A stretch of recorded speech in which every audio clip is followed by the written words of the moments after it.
Kekini itu sebenarnya aku berusaha membuat sebuah nama di mana artinya tuh sesuatu yang manis dan addiktif sebenarnya, dari cake dan cocaine gitu. Aku ingin menjadi sesuatu yang disukai banyak orang.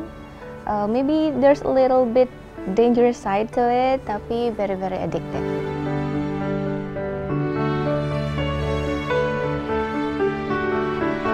Sebenarnya lirik aku itu nggak bisa dibilang terlalu puitis. I wish I can say that my lyrics are puitis, tapi sebenarnya kalau misalnya kita bandingkan dengan syair-syair lagu lain, lagu-lagu yang puisi beneran gitu apalagi. Bahasa yang kupilih itu sebenarnya lumayan sederhana, cuma mungkin emang permainan katanya dan atau penempatannya dan atau pemilihannya yang jarang digunakan, tapi bukan berarti puitis juga.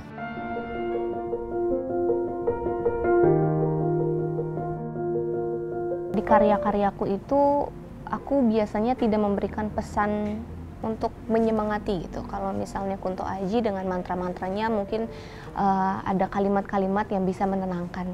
Kalau misalnya lagu-lagu lain mungkin ada pesan-pesan yang bisa membangkitkan semangat. Cuma di lagu-laguku sendiri aku membiarkan pendengarku untuk merasa jatuh dan jatuh. Jadi I don't give resolution di akhir lagunya. Aku tidak menutup sebuah kampanyenya dengan sesuatu yang membangkitkan. Menurut aku penting untuk seseorang bisa dibiarkan merasa sedih tanpa kayak diburu-buru untuk merasa semangat. Mungkin itu yang membuat, kalau menurut aku yang membuat mereka merasa relate dengan lagu aku adalah perasaan bahwa in this space I can be sad and be safe at the same time.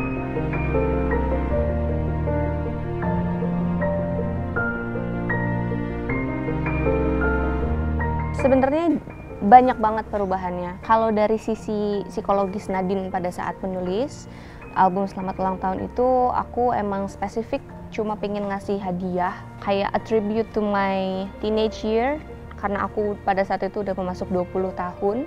Walaupun sebenarnya sama-sama aja masih kecil juga, cuma kayak 20 tuh kayak it's a big deal, tapi ternyata pas udah 20 gitu-gitu aja ya gitu.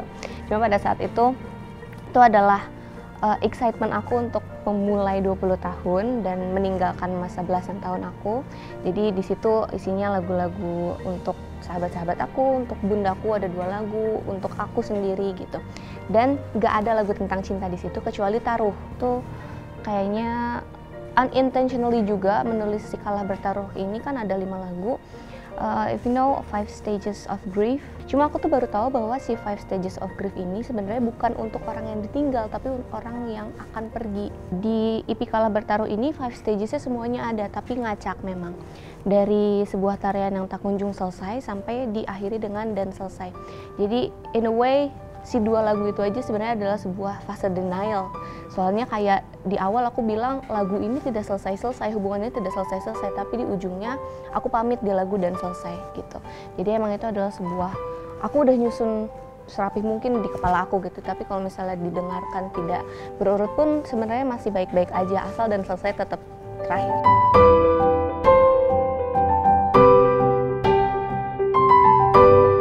Album Selamat Ulang Tahun itu aku udah punya intention bahwa album ini aku akan membicarakan apa.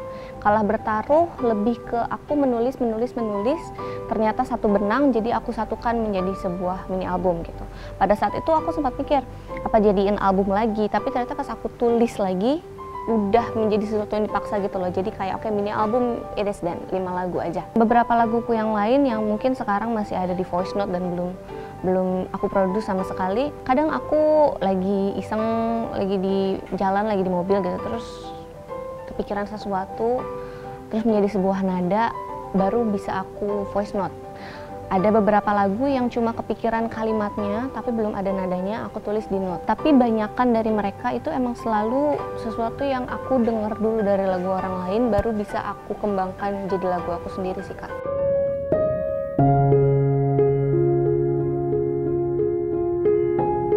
Itu emang lagu tentang ketakutan aku terhadap cinta, karena dari backgroundku aku banyak melihat perceraian dan aku merasa jadi sebenarnya cinta tuh apa dan aku gimana ya ke depannya, karena tentu akan selalu ada ketakutan bahwa aku juga bisa menjadi seperti itu gitu. Nah, di Kalah Bertaruh ini aku menyambut rasa ketakutan aku karena ternyata yang aku takutkan beneran terjadi pada saat itu, karena ya kayak ada satu kejadian di mana aku merasa okay, so I think love is not meant to be for me, karena aku ngerasa it's hard to do, ngerti gak sih, kayak tidak semudah itu melakukan cinta gitu. Di Taruh aku menjelaskan bahwa walau kita berdua, aku dan pasanganku pada saat itu terlihat sangat kecil di mata dunia, dan memang kami sangat kecil gitu, tapi aku berani mempertaruhkan semuanya gitu demimu.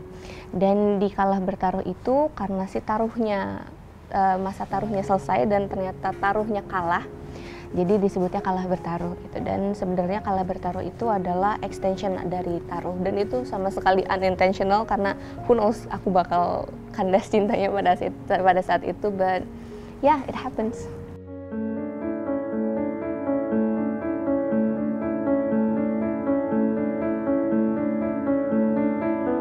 I'm a storyteller, dan storyteller tidak seharusnya memberikan pesan moral secara gamblang kepada pendengarnya, menurut aku ya. Aku hanya di sini untuk menceritakan ceritaku. Kalau misalnya ada yang relate, it's okay to be here and to be sad together. Tapi kalau misalnya kalian bisa menyerap saripatinya yang lebih bermakna dibanding itu juga baik. Kalau misalnya ada sesuatu yang bisa aku sampaikan gitu ya dari si kalah bertaruh ini adalah, kadang emang sebuah hubungan yang tidak baik itu susah keluarnya. Pada saat itu aku merasakan itu.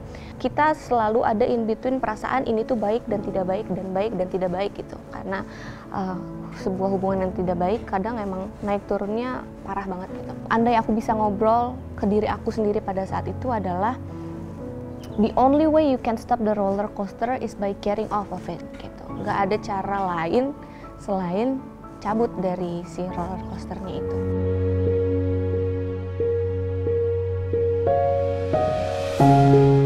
Kalau misal tanpa ada sosial media, I wouldn't be here by now. Soalnya pada saat itu juga I was discovered through social media kan. Orang-orang juga tahu aku pasti duluannya dari sosial media lah gitu. Sosial media aku sekarang adalah sesuatu yang masih aku kembangkan secara natural, karena menurut aku itu adalah cara orang-orang relate kepada karyaku. Bukan cuma mendengarkan lagu aku, tapi juga melihat keseharianku di sosial mediaku.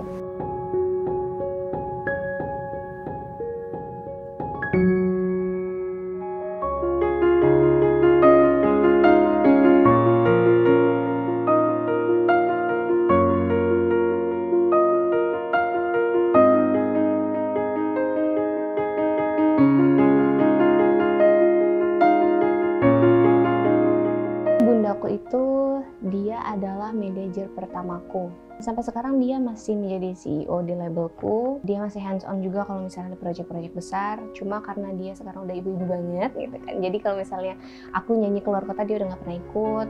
Kalau misalnya kita ada proyek yang rada malam juga dia pulang duluan gitu. Tapi dia masih sangat berkontribusi ke karir aku.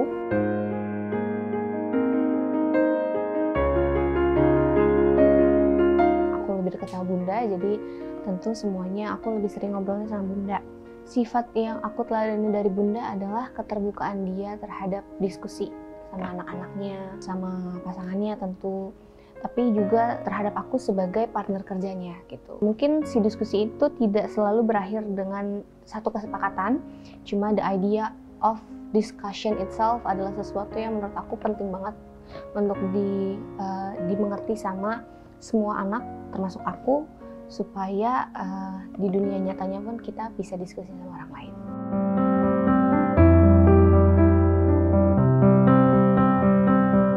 Momen-momen yang aku treasure adalah momen dimana kami bisa deep talk.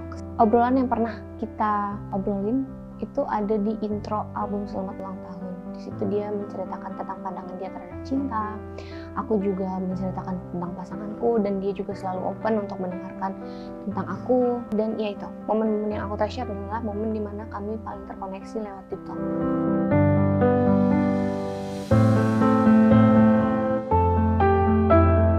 Sampai saat ini baru ada 2, Kanyaah dan Bertahun.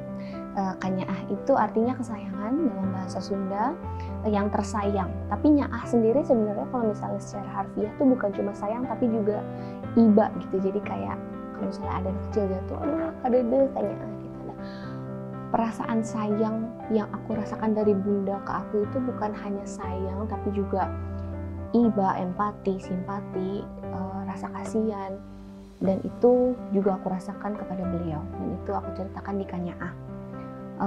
Lalu setelah itu bertaut.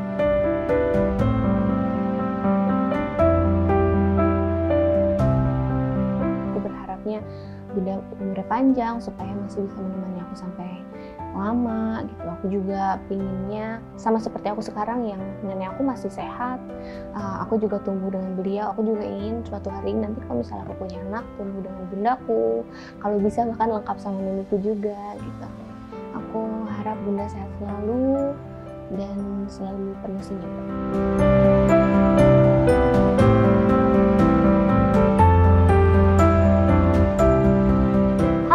Nadine Amiza ingin mengucapkan selamat Hari Ibu kepada seluruh perempuan di Indonesia yang sudah menjadi ibu dan ingin menjadi ibu nantinya. Aku harap kita selalu bisa menjadi rumah yang hangat untuk pulang. Dadah!